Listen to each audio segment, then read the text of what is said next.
सिंह जी, प्रभारी श्री शंकर सिंह जी, आदिराम जी और आदूराम जी और दिलीप पालीवाल जी सहित पार्टी के हमारे सभी वरिष्ठ नेतागण, मेरे पत्रकार साथियों, देश के प्रधानमंत्री आदरणीय श्री नरेंद्र मोदी जी के 9 वर्ष के कार्यकाल के उपलक्ष्य में सेवा, सुशासन और गरीब कल्याण की सरकार, तो 31 मई से लेकर 30 जून तक पूरे देश भर के सभी लोकसभा क्षेत्रों में एक महा जनसंपर्क अभियान चल रहा है। उसी के अंतर्गत एक क्लस्टर है जिसमें बीकानेर, बाड़मेर, जोधपुर और जालौर, इन लोकसभा क्षेत्रों में केंद्र की ओर से मुझे यहाँ जनसंपर्क अभियान में भेजा गया है। उसी के अंतर्गत आज बाड़मेर लोकसभा क्षेत्र के कुछ कार्यक्रम हैं, उसके नाते मैं यहाँ आज आया हूँ। ये 9 वर्ष एक तरह से आप कह सकते हैं कि जो 2014 से पहले का देश और 2014 में आदरणीय श्री नरेंद्र मोदी जी के प्रधानमंत्री बनने के बाद का देश, तो आप देखेंगे कि अलग अलग क्षेत्रों में एक देश ने बड़ी सफलताएं प्राप्त की हैं। जैसा कि एक शब्द आता है सेवा, सुशासन और गरीब कल्याण, तो आपने देखा होगा कि कोरोना जैसे कालखंड में भी अपनी वैक्सीन, स्वयं की वैक्सीन बनाना, पूरे देश के नागरिकों को सुरक्षा प्रदान करना और वहीं दुनिया के गरीब देशों को भी फ्री में वैक्सीन देकर और उनको भी सुरक्षा देने का काम किया। पिछले दिनों आपने देखा भारत का अपना स्वयं का संसद, ये अपने आप में एक बड़ा गौरवपूर्ण क्षण है पूरे देशवासियों के लिए।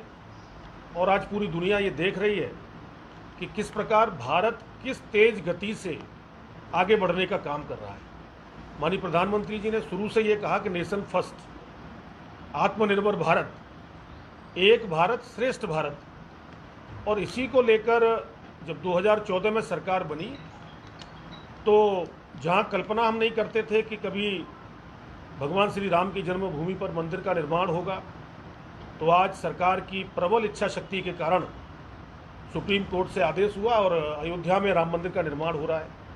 वहीं काशी विश्वनाथ कॉरिडोर का निर्माण, वहीं उज्जैन में महाकाल के कॉरिडोर का निर्माण और अनेक प्रकार से देश में जो पर्यटन स्थल है बड़े, उनके निर्माण करने का काम भी देश के प्रधानमंत्री आदरणीय श्री मोदी जी के नेतृत्व में चल रहा है।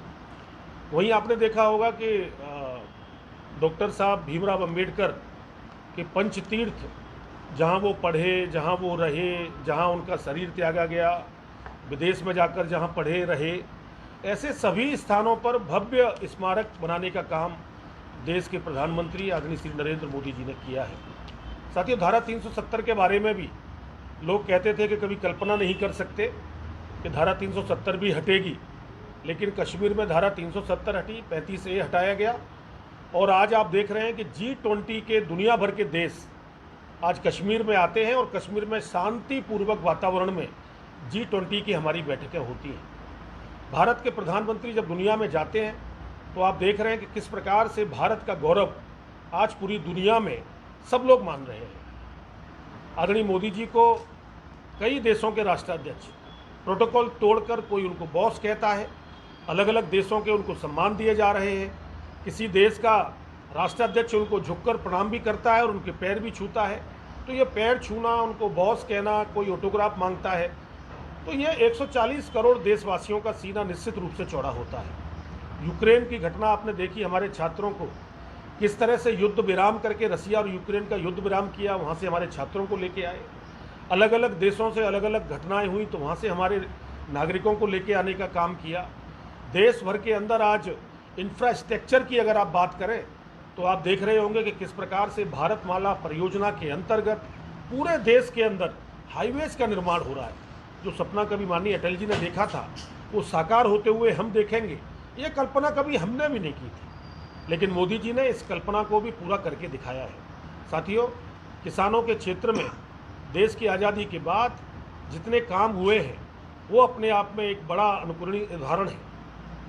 देश के आज़ादी के बाद 2014 से अगर आप पहले जाएंगे तो 21,000 करोड़ का कुल बजट कृषि का होता था। आज 1,25,000 करोड़ का बजट कृषि का है। 1,00,000 करोड़ रुपए एग्रीकल्चर इंफ्रास्ट्रक्चर के लिए सरकार ने रखे हैं।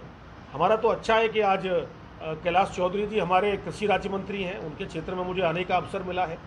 बीकानेर से हमारे सांसद हैं श्री अर्जुन राम मेघवाल जी, दलित परिवार से आते हैं।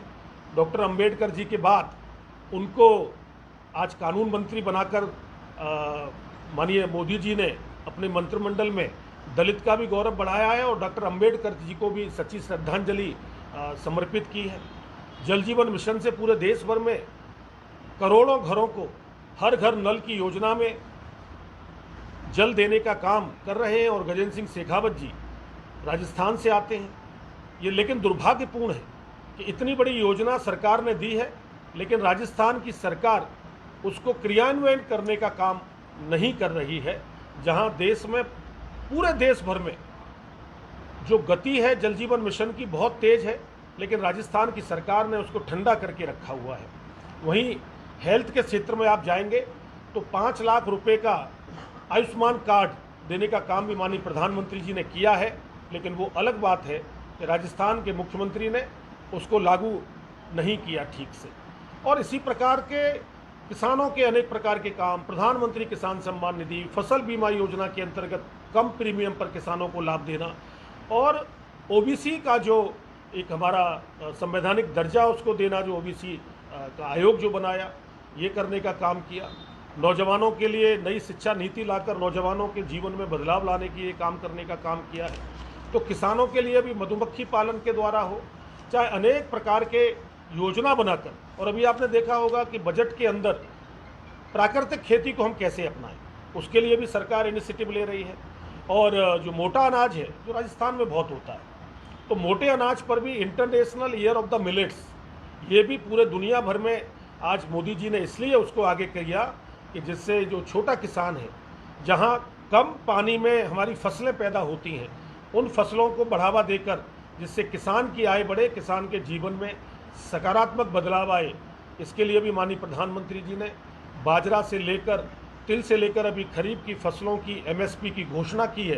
मैं प्रसन्नता के पूर्वक कह सकता हूं, जो कि जिस प्रकार से ज्वार में 1650 रुपये, बाजरा में 1250, रागी में 2296, अरहर में 2600 और तिल में तो 4000 रुपये की एमएसपी की बढ़ोतरी 2014 की तुलना में 2023-24 में ये माननीय प्रधानमंत्री मोदी जी ने करके दिया है। तो हम कह सकते हैं कि आज आत्मनिर्भरता की तरफ भारत आगे बढ़ रहा है और भारत एक अच्छे स्वाभिमान की तरह देश के प्रधानमंत्री आज पूरी दुनिया में आज भारत के मस्तिष्क को ऊंचा करने का काम साथियों कर रहे हैं। लेकिन मैं ये कह सकता हूं कि राजस्थान में जो होना चाहिए था वो नहीं हो रहा है। हो क्या रहा है, राजस्थान का जो नंबर है आज बलात्कार में पूरे देश में सबसे आगे निकल गया है। तुष्टीकरण की नीति के कारण किस प्रकार से यहाँ पर खुलेआम दंगे और खुलेआम एक वर्ग को संरक्षण देने का काम राजस्थान के मुख्यमंत्री गहलोत जी कर रहे हैं। पेपर आउट करके, पेपर लीक करके बार बार नौजवान तैयारी करता है और जब उसको पता चले कि वो तैयारी करके गया है तो वो पेपर तो पहले ही लीक हो गया, तो हमारे नौजवानों के ऊपर भी एक कुठाराघात होता है। उसके सपनों को कहीं ना कहीं तोड़ने का काम गहलोत जी करते हैं। वो आपस की लड़ाई लड़ें, आपस में सत्ता के लिए और कुर्सी के लिए लड़ें, लेकिन कम से कम जनता का अहित न करें, ये मैं ज़रूर कहना चाहूँगा। साथियों, कोरोना के कालखंड से लेकर आज तक, जैसा कि मैंने कहा कि सेवा, सुशासन और गरीब कल्याण, तो सेवा के क्षेत्र में माननीय मोदी जी ने निरंतर काम किए हैं। और वहीं आपने देखा होगा हेल्थ में जो चर्चा कर रहा था मैं आयुष्मान कार्ड की, तो जन औषधि केंद्र खोलकर भी सस्ती दर पर हमारे गरीब लोगों को दवाइयाँ मुहैया हो जाए, इसकी चिंता करने का भी काम किया है। नए एम्स पूरे देश भर में खुल रहे हैं, नए हवाई अड्डे पूरे देश भर के अंदर खुल रहे हैं, आईआईटी नए खुल रहे हैं, हॉस्पिटल्स से लेकर जो भी अलग अलग सेक्टर्स हैं जिसमें जनता की सेवा की जाती है, उसके लिए भी काम कर रहे हैं। और कोरोना से लेकर आज तक गरीब के लिए गरीब कल्याण योजना में 5 किलो अनाज देकर गरीब की चिंता करने का भी काम माननीय मोदी जी ने किया है। तो हम कह सकते हैं कि ये जनसंपर्क के माध्यम से हम गांव-गांव, घर-घर, बस्ती-बस्ती, ढाणी-ढाणी जाने वाले हैं और लोगों से संपर्क करके संपर्क से समर्थन के बाद जब राजस्थान के चुनाव आएंगे तो राजस्थान में भी भारतीय जनता पार्टी की प्रचंड बहुमत की सरकार बनेगी, और जब लोकसभा के चुनाव आएंगे तो माननीय मोदी जी देश के तीसरी बार प्रधानमंत्री बनकर, पहले 3 बार मुख्यमंत्री रहे गुजरात के, फिर तीसरी बार प्रधानमंत्री प्रचंड बहुमत से जीत करके आएंगे। ऐसा आम जनमानस का विश्वास है जो मोदी जी के प्रति बढ़ा है। तो मुझे आपके सामने कुछ शब्द रखने थे, मैंने अपनी बात पूरी की है। बाकी आपका कोई प्रश्न हो मन में तो आप कर सकते हैं।